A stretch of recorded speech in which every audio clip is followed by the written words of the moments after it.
High command ಈಗ ಬಹುದೊಡ್ಡ ಸಂದೇಶವನ್ನು ರವಾನಿಸಿದೆ.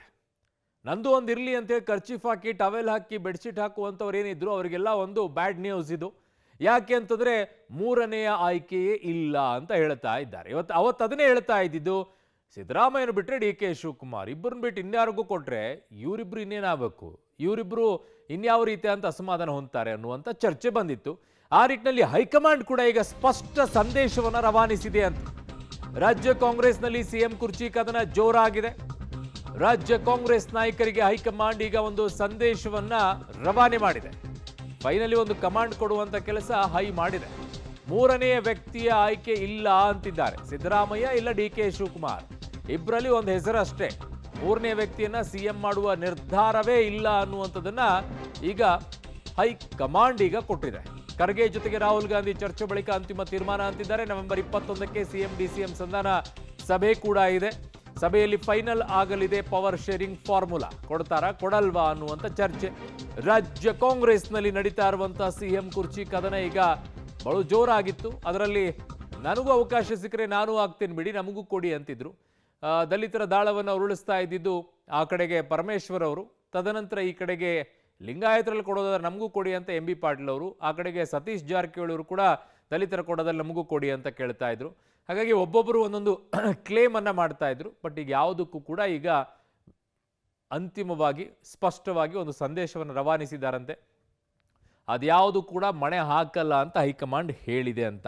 ನನ್ನ ಸಹೋದ್ಯೋಗಿ ಈಗ ಪೊಲಿಟಿಕಲ್ ಬ್ಯೂರೋಯಿಂದ ಸುಖೇಶ್ ನನ್ನ ಸಂಪರ್ಕಕ್ಕೆ ಸಿಗ್ತಾ ಇದ್ದಾರೆ. ಸುಖೇಶ್, ಫೈನಲಿ ಈಗ ಇಬ್ಬರ ಜಗಳ ಮೂರನೇದವರಿಗೆ ಲಾಭ ಅನ್ನುವಂಥ ಗಾದೆ ಮಾತು ಈಗ ಕಾಂಗ್ರೆಸ್ ವಲಯದಲ್ಲಿ ಹೈಕಮಾಂಡ್ನಿಂದ ಇಲ್ಲ ಇಲ್ಲ ಅಂಥದ್ದೇನೂ ಇಲ್ಲ, ಇಬ್ಬರಲ್ಲಿ ಒಬ್ಬರಿಗೆ ಯಾರಿಗಾದ್ರೂ ಸಿಗಬೇಕು ಅನ್ನೋ ಮಟ್ಟಕ್ಕೆ ಬಂದು ನಿಂತಿದೆಯಾ ಅಂತ?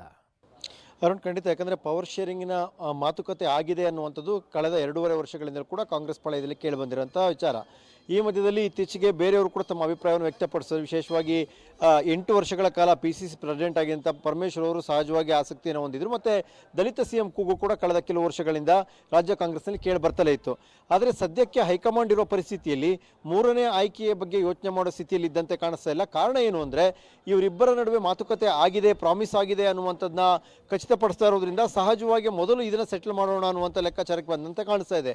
ಹಾಗೇನಾದರೂ ಮೂರನೇ ಆಪ್ಷನ್ ಇಟ್ಟು ನಾವು ಮೂವ್ ಮಾಡ್ತೀವಿ ಅನ್ನುವಂಥ ರೀತಿಯಲ್ಲಿ ಹೈಕಮಾಂಡ್ ನಡೆದುಕೊಂಡ್ರೆ ಅದು ಇನ್ನಷ್ಟು ಜನರಿಗೆ ಹೆಚ್ಚಿನ ಆಸಕ್ತಿ ತೋರಿಸೋಕೆ ಅಥವಾ ಕ್ಲೈಮ್ ಮಾಡಲಿಕ್ಕೆ ಅದು ಕೂಡ ದಾರಿಯಾಗುವಂಥ ಸಾಧ್ಯತೆ ಇದೆ ಅನ್ನುವಂಥದ್ದು. ಹಾಗೆ ಮೊದಲಿಂದಲೂ ಕೂಡ ಆಡಿಕೊಂಡು ಬಂದಂಥ ಮಾತಿನಂತೆ ಇದನ್ನು ಸರಿಪಡಿಸ್ಕೊಂಡು ಹೋಗಬೇಕು ಅನ್ನುವಂಥ ಲೆಕ್ಕಾಚಾರಕ್ಕೆ ಬಂದ. ಹಾಗಾಗಿ ಈ ತಿಂಗಳ ಕೊನೆಯಲ್ಲಿ ಬಹುತೇಕ 29ನೇ ತಾರೀಕಂದು ಸಿಎಂ ಡಿಸಿಎಂ ಇಬ್ಬರನ್ನು ಕೂರಿಸಿ ಒಂದು ಸಂಧಾನ ಮಾತುಕತೆಗೆ ಅಥವಾ ಒಂದು ಹಂತದ ಕ್ಲೈಮ್ಯಾಕ್ಸ್ಗೆ ಅಥವಾ ಒಂದು ಡೆಡ್ಲೈನ್ ಅನ್ನು ಫಿಕ್ಸ್ ಮಾಡೋ ಹಂತಕ್ಕಾದರೂ ಅದನ್ನು ಆ ಸಭೆಯಲ್ಲಿ ತೀರ್ಮಾನ ಆಗಬೇಕು ಅನ್ನುವಂಥ ನಿಟ್ಟಿನಲ್ಲಿ ಈ ಎಲ್ಲವನ್ನು ಕೂಡ ನಿಗದಿಪಡಿಸಿಕೊಂಡಂತೆ ಕಾಣಿಸ್ತಾ ಇದೆ. ಅರುಣ್, ಓಕೆ, ಹಾಗೆ ಸಂಪರ್ಕದಲ್ಲಿ ಸುಖೇಶ್ ವಾಪಸ್ ಬರ್ತೀನಿ ನಿಮ್ಮ ಹತ್ರ. ಸೊ ಒಂದು ಕಡೆಗೆ AIC ಅಧ್ಯಕ್ಷರಾಗಿರುವಂತಹ ಮಲ್ಲಿಕಾರ್ಜುನ್ ಖರ್ಗೆ ಅವರು ಬೆಂಗಳೂರಿನಲ್ಲಿದ್ದರು. ಬೆಂಗಳೂರಿನಿಂದ ಮತ್ತೆ ದೆಹಲಿಗೂ ಕೂಡ ಹೊರಟರು. ಅವರು ಬೆಂಗಳೂರಿಗೆ ಬಂದಂಥ ಸಂದರ್ಭದಲ್ಲಿ ಅವ್ರನ್ನ ಭೇಟಿ ಮಾಡುವಂಥ ಪ್ರಯತ್ನವೂ ಕೂಡ ಎಲ್ಲವೂ ಆಯಿತು. ಅದಾದ ನಂತರ ಮತ್ತೊಂದು ಹೊಸ ಬೆಳವಣಿಗೆ ಇವತ್ತಾಯಿತು. ಅದೇನು ಬೆಳವಣಿಗೆ ಆಯಿತು? ಸದ್ಯಕ್ಕೆ ಮೂರನೇ ವ್ಯಕ್ತಿಯನ್ನಂತೂ ತಳ್ಳಿ ಹಾಕಿ ಈಗ ಒಂದು ಸಿದ್ದರಾಮಯ್ಯನವರೇ ಮುಂದುವರಿಬೇಕು, ಇಲ್ಲದೇ ಇದ್ರೆ ಡಿ ಕೆ ಶಿವಕುಮಾರ್ ಅವರಿಗೆ ಅವಕಾಶವನ್ನು ಮಾಡಿಕೊಡ್ಬೇಕು. ಹಾಗಿದ್ದಾಗ ಈಗ ಮಲ್ಲಿಕಾರ್ಜುನ್ ಖರ್ಗೆ ಅವರು ಈಗ ಅಡಕತ್ರೆಯಲ್ಲಿ ಸಿಕ್ಕಾಕೊಂಡ್ರ ಅಥವಾ ಹೈಕಮಾಂಡ್ ಅಡಕತ್ರೆ ಸಿಕ್ಕಾಕೊಳ್ತಾ? ಯಾಕೆ ಈ ಪ್ರಶ್ನೆ ಬರುತ್ತೆ ಅಂತಂದ್ರೆ ಅವತ್ತು ಈ ಎಲ್ಲ ವೀಕ್ಷಣೆ ಏನಿತ್ತು ಆ ಸಂದರ್ಭದಲ್ಲಿ ಇದ್ದಿದ್ದು ಮಲ್ಲಿಕಾರ್ಜುನ್ ಖರ್ಗೆ ಅವರೇ. ಸೊ ಹಾಗಾಗಿ ಏನಾಗುತ್ತೆ ಅನ್ನೋದು